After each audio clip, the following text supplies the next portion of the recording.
राधे राधे, नमस्ते, good morning. मैं नम्रता स्वागत करती हूँ आप सभी का हिंदी टीचर्स एकेडमी में। तो आज हम देखेंगे प्रत्यय, संस्कृत के प्रत्यय, क्योंकि एक प्रत्यय पूछा गया था पीजीटी में, सानच प्रत्यय।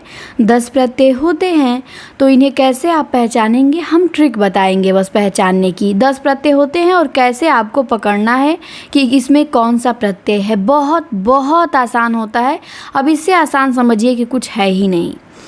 तो आप बस इन ट्रिकों को नोट करेंगे और याद कर लेंगे कि किसके अंत में क्या आएगा, तो हमें कैसे पहचानना रहेगा। पहले भी मैं वैसे इस पे वीडियो बना चुकी हूँ, लेकिन मुझे लगा फिर इस पे बना देना चाहिए, हो सके किसी को ना तैयार हो या ना मिला हो।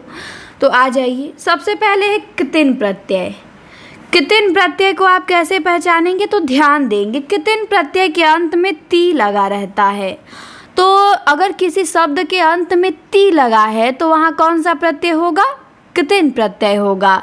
जैसे भूति, भूति में अंत में ती लगा है, कृति में अंत में ती लगा है, गति में अंत में ती लगा है, और नति, नति में भी अंत में ती लगा है। तो जिस भी शब्द के अंत में ती लगा रहेगा वहाँ कितिन प्रत्यय होगा। जैसे भूति, कृति, गति, नति। ठीक, अब आ जाइए कत्वा या त्वा प्रत्यय पे। इसे ध्यान देना है कि इसके अंत में त्वा लगा रहता है। कत्वा या त्वा प्रत्यय के अंत में क्या लगा रहता है, त्वा। तो ध्यान देंगे, जैसे गत्वा, पठित्वा, पृष्ठवा, हत्वा। तो यदि किसी भी शब्द के अंत में त्वा लगा है तो वहाँ कौन सा प्रत्यय होगा, कत्वा प्रत्यय होगा। तो इसे आप लोग क्या करेंगे, ध्यान देंगे।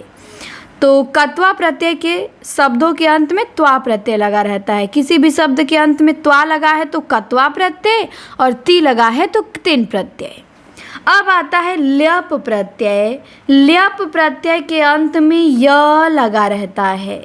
ल्यप प्रत्यय के अंत में क्या लगा रहता है, य।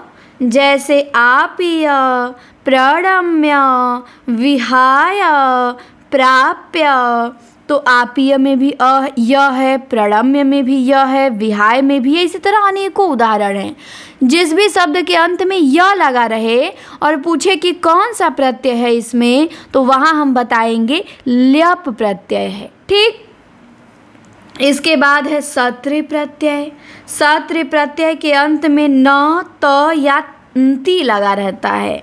कैसे इसे पहचानेंगे आप पता है, जैसे किसी भी शब्द के अंत में न, त या ती लगा रहेगा तो आप पहचान लेंगे कि सत्रि प्रत्यय है। न लगा रहता है भूतकाल में, और तो ये नहीं ध्यान देना है, बस न, त, ती ध्यान रखिएगा कि किसी भी शब्द के अंत में न, त, ती लगा रहे तो सत्रि प्रत्यय हो जाएगा। जैसे पठन, पठंती, पठत, पिबन, पिबंती, पिबत। तो पठन, पठंती, पठत, ये तीनों उदाहरण याद कर लीजिएगा। इसी के बेस पे और भी इसी से मिलता जुलता है तो सत्रि प्रत्यय होगा।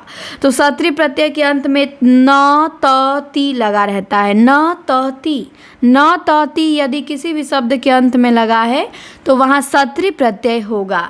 जैसे पिबन में न, पिबंती में ती, पिबत में त। पठन, पठंती, पठत, पिबन, पिबंती, पिबत। कौन सा प्रत्यय, सत्रि प्रत्यय। इसके बाद आता है सानच प्रत्यय। यही तो पूछा गया था पीजीटी में। वैसे 10 प्रत्यय आपको तैयार होना चाहिए, कोई भी पूछ सकता है। सानच प्रत्यय के अंत में आन लगा रहता है। क्या लगा रहता है सानच प्रत्यय के अंत में, आन। जैसे सेवमान, सेवमाना, सेवमानम, लभमान। तो आन, आना या आनम लगा रहता है सानच प्रत्यय के अंत में। तो सेवमान, सेवमाना, सेवमानम। तो आन, आना, आनम किस प्रत्यय के अंत में लगा रहता है, सानच प्रत्यय के अंत में। तो ध्यान देंगे, आन, आना, आनम यदि किसी शब्द में लगा है तो वहाँ सानच प्रत्यय होगा। क्लियर, आगे आ जाइए। अगला है तुमुन प्रत्यय। तुमुन प्रत्यय के अंत में तुम लगा रहता है। तुमुन प्रत्यय के अंत में क्या लगा रहता है, तुम। जैसे भवितुम, दातुम, करतुम। तो तुमुन प्रत्यय के अंत में क्या लगा रहता है, तुम। भवितुम, दातुम, कर तुम। तो यदि किसी शब्द के अंत में तुम लगा है, म पे हलंत है, तो वहाँ तुमुन प्रत्यय होगा। इसके बाद 7वां प्रत्यय है यत प्रत्यय। यत प्रत्यय अंत में यम रहता है। यत प्रत्यय को कैसे पहचानेंगे? तो जिस शब्द के अंत में यम लगा रहेगा वहाँ यत प्रत्यय होता है। जैसे पेयम, गेयम, नयम। तो पेयम में भी यम है, गेयम में भी है, नेयम में भी है। तो जिस भी शब्द के अंत में यम लगा रहेगा वहाँ यत प्रत्यय होता है। नोट कर लेंगे सारे ट्रिक को। इसके बाद ल्युट प्रत्यय। ल्युट प्रत्यय के अंत में नम रहता है। नम, नम, नम। तो जिस भी प्रत्यय के अंत में नम रहता है उसे कहते हैं ल्युट प्रत्यय। जैसे भवनम, पतनम, नयनम। तो भवनम, पतनम, नयनम कौन सा प्रत्यय? ल्युट प्रत्यय। तो जिस भी प्रत्यय के अंत में नम लगा रहेगा वहाँ ल्युट प्रत्यय होता है। इसे आप क्या करेंगे? ध्यान रखेंगे। इसके बाद है रूल प्रत्यय। रूल प्रत्यय बहुत आसान है। इसके अंत में अक लगा रहता है। तो जिस भी प्रत्यय के अंत में अक लगा रहेगा वहाँ रूल प्रत्यय होगा। जैसे चालक में अक है, नायक में अक है, भावक में, कारक में। तो चालक, नायक, भावक, कारक कौन सा प्रत्यय? रूल प्रत्यय। तो रूल प्रत्यय के अंत में अक लगा रहता है। इसके बाद लास्ट प्रत्यय है अनियर। अनियर प्रत्यय के अंत में अनीय लगा रहता है। जैसे पठनीय, सहनीय, गमनीय, श्रवणीय। तो जिस शब्द के अंत में अनीय प्रत्यय लगा है वहाँ अनीय प्रत्यय होता है। ठीक है।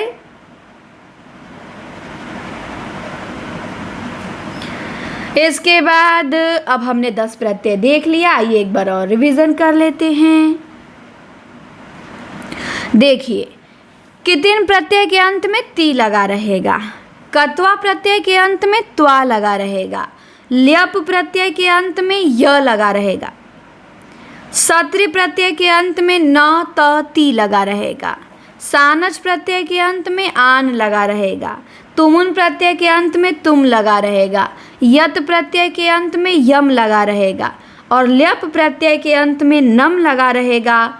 नहीं, ल्युट प्रत्यय के अंत में नम लगा रहेगा। यत प्रत्यय के अंत में यम और ल्युट प्रत्यय के अंत में नम। और रूल प्रत्यय के अंत में अक लगा रहेगा और अनीय प्रत्यय के अंत में अनीय लगा रहेगा। तो इसे आप क्या करेंगे? ध्यान देंगे। तो इस प्रकार देखिए, मैंने अभी इसे हाथ से लिखा था सभी प्रत्यय और आपको करा दिया। पहले भी एक बार कराया था लेकिन फिर से एग्ज़ाम के टाइम में मैंने इसे रिवीजन करा दिया। तो उम्मीद करती हूँ कि अब आप लोगों को प्रत्यय से प्रश्न आएगा तो गलती नहीं करेंगे। और मन लगा के पढ़िए। आज हो गया 28 तारीख। 29, 30, 31, 1, 2, 5 दिन गिन के बचे हैं। घबराना नहीं है, रिवीजन करते रहना है, वन लाइनर पढ़ना है, छोटे छोटे टॉपिक को पढ़ते रहना है। संस्कृत व्याकरण, संस्कृत साहित्य, भाषा विज्ञान, काव्य शास्त्र, अब साहित्य पे ज़्यादा ध्यान नहीं देना है। इन्हीं को बस रिवीजन करते रहिए और पॉजिटिव रहिए। सोचिए कि हम एग्ज़ाम में अच्छा करेंगे। इतनी मेहनत किए हैं अच्छा करने के लिए, कोई टॉपिक छूटा नहीं है। छूटा हो तो उसे रिवीजन कर लीजिए और हमेशा पॉजिटिव रहिए, नेगेटिव मत रहिए। तो मुझे पता है कि आप लोग एग्ज़ाम में बेस्ट करेंगे। परीक्षा से डरा नहीं जाता है, परीक्षा को डराया जाता है कि हम आ रहे हैं देने, डर के रहो।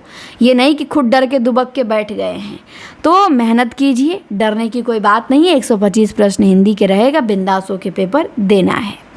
तो चलिए मिलते हैं आपसे अगली वीडियो में। ये वीडियो कैसी लगी कमेंट सेक्शन में बताइएगा। अधिक से अधिक शेयर करें और अच्छी लगे तो चैनल को सब्सक्राइब ज़रूर करें। धन्यवाद।